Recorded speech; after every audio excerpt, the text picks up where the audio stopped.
Hello sir வணக்கம். நான் மங்கை ரெட்னூர்ல இருந்து பேசுறேன் சார். சொல்லுங்கம்மா. சார் கேப்டன் அவர்கள் இறந்த செய்தி உங்களுக்கு எப்போ கிடைச்சது சார்? காலையில எங்களுக்கு ஒரு 7 மணிக்கெல்லாம் வந்துருச்சுமா செய்தி.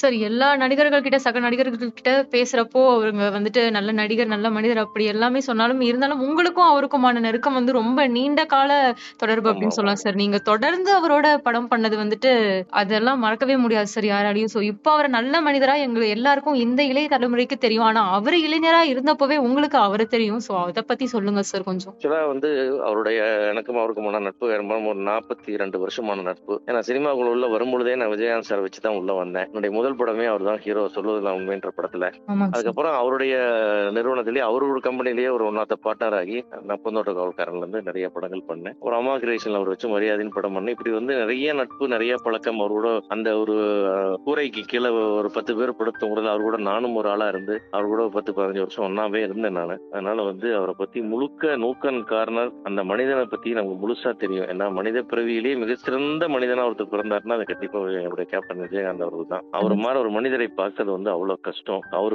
நடிச்சு சம்பாதிச்சதுல 10% சொத்து தான் இப்ப அவர்கிட்ட இருக்கு. 90% அவர் மக்களுக்கு தான் கொடுத்திருக்காரு. அப்படி ஒரு வாழ்ந்த வள்ளல். அவர் எவ்வளவு செஞ்சான்றது உலகத்துக்கு தெரியாது. உண்மையாவே அவருக்கு நல்லா செய்வாருன்னு சொல்லுவாங்க. ஆனா எவ்வளவு செஞ்சாருங்கிறது இன்னைக்கு வரைக்கும் உலகத்துக்கு தெரியாது. அப்பேற்பட்ட ஒரு மனிதர் 54 டைரக்டர்களை இன்ட்ரோடியூஸ் பண்ண ஒரே ஹீரோ சினிமா உலக சினிமாலேயே ஒரு ஹீரோ 54 புது டைரக்டர் இன்ட்ரோடியூஸ் பண்ணாரு கேட்டீங்கன்னா வரலாறு சொல்லும். அப்படி ஒருத்தர் இல்லவே இல்லை. நடிச்ச படங்கள்ல 90% படத்துல அவர் முழு சம்பளம் வாங்கல. அத்தனை பேருக்கும் கஷ்டம்னா விட்டு கொடுத்து போறவர், யாரையும் தொந்தரவு பண்ணாம நடிச்சு கொடுத்தவர், ஒரு டைரக்டர்கிட்ட ஏன் என்னன்னு கேள்வி கேட்காம நடிச்சு கொடுத்த ஒரே ஹீரோ. இப்படி அவரை பத்தி சொன்னா சொல்லிக்கிட்டே போலாமா.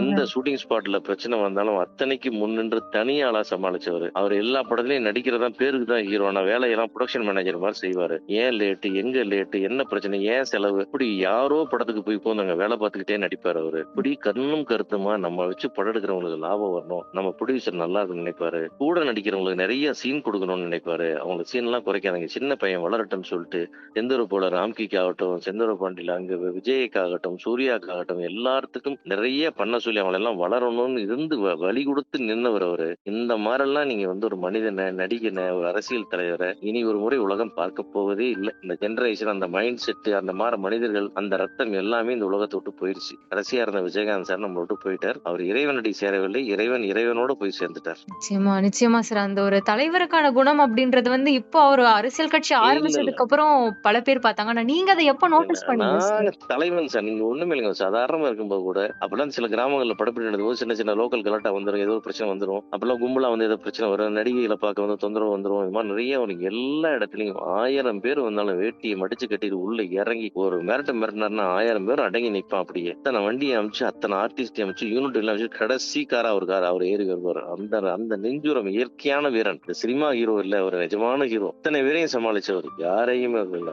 அத்தனை பேரும் சாப்பிடுங்கன்னு சாப்பிட வச்சு அழகு பார்த்தவர். இந்த சினிமாவுக்கே விஜயகாந்துக்கு முன்னாடி சாப்பாடு, விஜயகாந்துக்கு பின்னாடி சாப்பாடுன்னு ஒரு வரலாறு இருக்கு. அப்படி சோறு போடுறது எப்படின்னு சொல்லி கொடுத்தாரு இந்த சினிமாவுக்கு. இப்படி அவர் அவர் எத்தனை சொல்லி கொடுத்தாரு. நல்லா நடிச்சு நல்லா நடந்துக்கிறது எப்படின்னு சொல்லி கொடுத்தாரு. ஷூட்டிங் எப்படி வரணும்னு சொல்லி கொடுத்தாரு.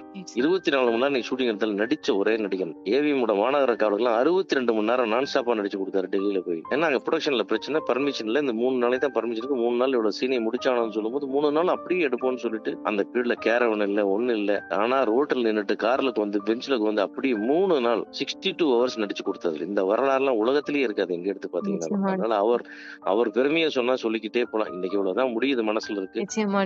ஒரு நாளில் பெரிய அவரை பத்தி ஒரு பெரிய என்ன சொல்றது, மணிக்கணக்கில் சொல்றதுக்கு விஷயம் இருக்கு. நிச்சயமா சார். கடைசியா சார் நீங்க எப்போ பாத்தீங்க ஞாபகம் இருக்குங்களா? கடைசியா ஆகஸ்ட் 24 பிறந்த நாள் அன்னைக்கு பார்த்தோம். நானும் நண்பர் செல்வமணி, மார்க்கே செல்வமணி போயிருந்தோம். நல்லா ரெகனைஸ் பண்ணாரு, எங்களை பார்த்தாரு, தலையெல்லாம் ஆட்டாரு, கை பிடிச்ச போது கையெல்லாம் அவருக்கு அதை ரெகனைஸ் பண்ணாரு. அவர் உண்மையாவே அந்த பழைய ஆட்களை எல்லாம் ஞாபகம் இருந்தது. அதுல எல்லாம் ஒன்றும் குறை இல்லை. எப்படியா மீண்டும் வந்துருவார் நினைச்சோம். நம்ம கொடுத்து வைக்கல. இந்த மனித சமுதாயம் அது கொடுத்து வைக்கல. இது ஒரு நாட்டுக்கான இழப்பு இல்ல, மனித சமுதாயத்துக்கு இழப்பமா. நிச்சயமா சார். அப்போ கடைசியா நீங்க அவரை பார்த்தப்போ அவரால் பேச முடிஞ்சதா சார்? இல்ல, பேச முயற்சி பண்றாரு, முடியல. அவர் முயற்சி பண்றாருங்கிறது தெரியுது, ஆனா வார்த்தை வரல. அப்போ நல்லா பேசிட்டு இருந்த சமயத்துல நீங்க கடைசியா அவர்கிட்ட எந்த விஷயம் பேசுனீங்க, என்ன பகிர்ந்துகிட்டீங்க? அவர் அது ஆயிடுச்சுமா, ரொம்ப வருஷம் ஆயிடுச்சு. அதெல்லாம் ஒரு 6-7 வருஷம் ஆயிடுச்சு. நிறைய நடந்தது. அது இன்னொரு நாள் டீடைல் பெட்டியில பேசலாமா? கண்டிப்பா. நிச்சயமா அதுக்கான மனநிலை இல்ல ரெகலெக்ட் பண்ற மாதிரி. எங்க சார்பாவும் உங்களோட துக்கத்தை நாங்க பங்கெடுத்துக்கிறோம் சார். ரொம்ப நன்றி சார். தேங்க்யூ.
காட்டுக்கு சிக்கலானே போயிட்டானே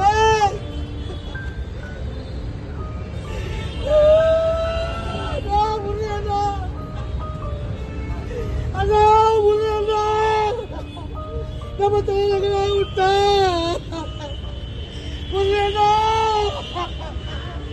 நம்ம தலைவர்களா விட்டா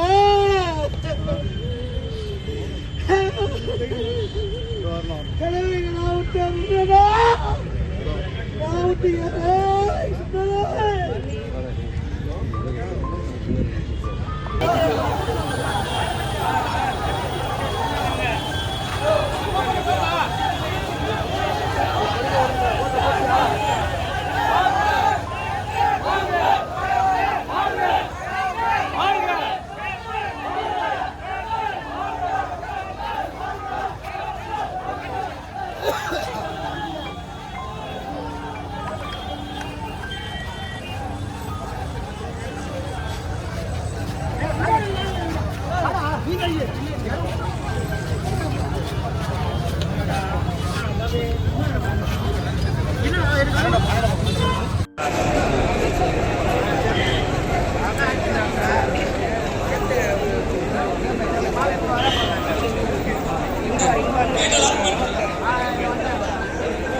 அவர் வந்து